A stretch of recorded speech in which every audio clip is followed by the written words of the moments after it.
Before our story began, before time itself, there was only darkness. Then, a single brilliant spark ignited the cosmos. In a swirling fog of stardust, gravity began its work, pulling rock and debris together. In a brand new solar system, a glowing sphere of dust and fire took shape. This was Earth, a world forged in chaos. This wasn't a gentle birth. It was a time of unimaginable fury. Volcanoes erupted in constant hellfire, spewing molten rock across the surface. Meteors rained down from the heavens like a relentless judgment. The air was a toxic cocktail of gases, and the first oceans were boiling cauldrons. Yet, deep within this turmoil, something incredible was about to happen. The very seeds of everything we know were beginning to stir. Then, in the silent theater of space, Earth took a life-altering blow. A celestial body, massive and powerful, slammed into our young planet. The impact sent a fiery plume of debris hurtling into orbit. From this swirling cloud of rock and dust, a new celestial body was born. Our moon, destined to be Earth's silent companion, a constant witness watching through the eons. The tides it would command, the light it would reflect, all began in this single cataclysmic moment. Billions of years passed by like mere seconds in the grand cosmic clock. The fiery planet finally began to cool. The steam that once choked the atmosphere condensed, falling as torrential rain for millennia. This rain pooled into vast oceans, deep blue mirrors reflecting a sky still alien to our own. The planet was transforming, becoming quieter, calmer, and in this new quiet, in a shallow tide pool on an ancient rocky shore, the first flicker of life appeared. It wasn't a giant. It wasn't a legend from myth. It was a tiny, single cell, the very first breath of biology. So simple, yet so fierce. So small, yet utterly unstoppable.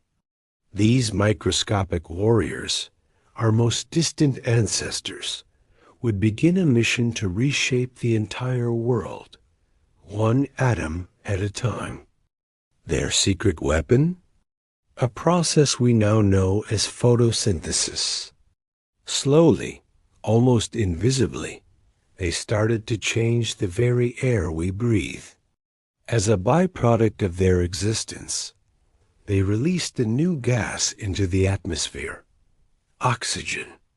It was like a slow, steady breath filling a void, a gas that was toxic to much of early life, but was the key to a more complex future.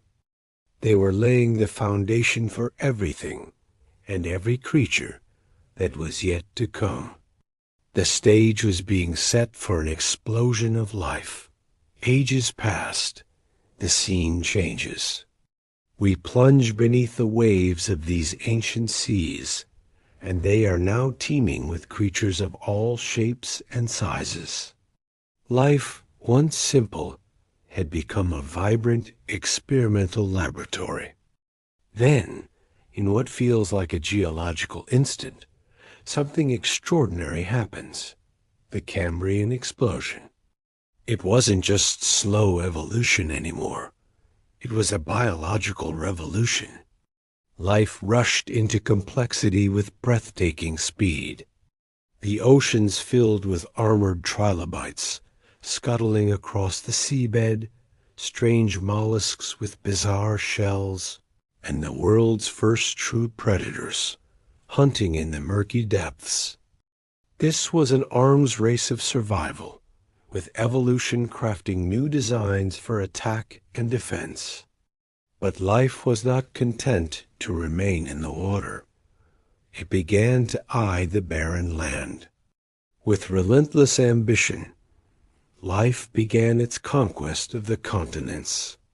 First came the plants, simple mosses and ferns clinging to the rocks, turning the gray land green. They anchored the soil and enriched the air, preparing the way for animals. Soon insects followed, then amphibians who dared to venture from the water's edge. They were followed by reptiles, lizards, and beasts of every kind, spreading across the supercontinent of Pangaea. Earth was no longer just a blue and brown marble. It was a living, breathing world. Now, cue the booming score, because the age of giants has arrived. Earth is now a kingdom ruled by titans. Dinosaurs stomp across the plains, their immense weight shaking the ground. Pterosaurs with leathery wings soar through the skies, masters of the air. Giant marine reptiles patrol the oceans.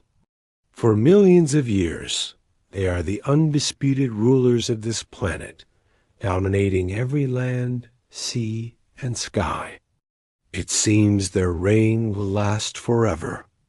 Yet even kings can fall. In a single devastating moment of cosmic catastrophe, a meteor the size of a mountain strikes the Earth. The impact unleashes energy equivalent to billions of atomic bombs. Fire and superheated dust envelop the entire globe, blocking out the sun.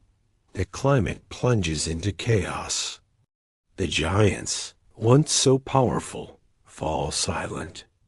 The age of dinosaurs ends in fire and darkness. But life is stubborn. Life endures. From the shadows of this global catastrophe, a new class of animals rises. Mammals. For millions of years, they had lived in the shadow of the dinosaurs, small nocturnal creatures. But now, their time had come. They survived the extinction, and in the empty world left behind, they began to thrive. They were small at first, then brave, then bold, diversifying into thousands of new forms, reclaiming the planet for themselves. Flicker forward through millions of years. Deep in the forests, we see our own tiny ancestors among the trees. Primates, agile, intelligent, and social. One branch of this family takes a fateful step. They begin to stand upright, to walk on two legs, freeing their hands. With these hands, they discover fire, they craft tools, they develop language. The same planet that once molded oceans and continents now begins to shape cities, thoughts, dreams, and civilizations.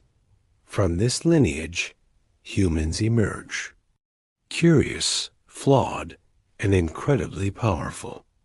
We are a species defined by our minds, our ability to ask questions, to build, to create, and to destroy. We are linked by our DNA to every single creature that has ever lived on this planet, from the first cell in the primordial soup to the giants that ruled the land. We are the inheritors of this 4.5 billion year legacy. This is not a myth. This is not a legend. This is our home's true saga, a story written in stone, in the sea, and in our very bones. And the most incredible part, the book is not finished. The story continues. Earth still breathes. It still changes. It is still writing its next chapter, and we are now the ones holding the pen. Thanks for joining us on this epic journey through time. If you were as amazed by this story as we are, make sure to like, subscribe, and hit that notification bell so you don't miss our next adventure. See you next time.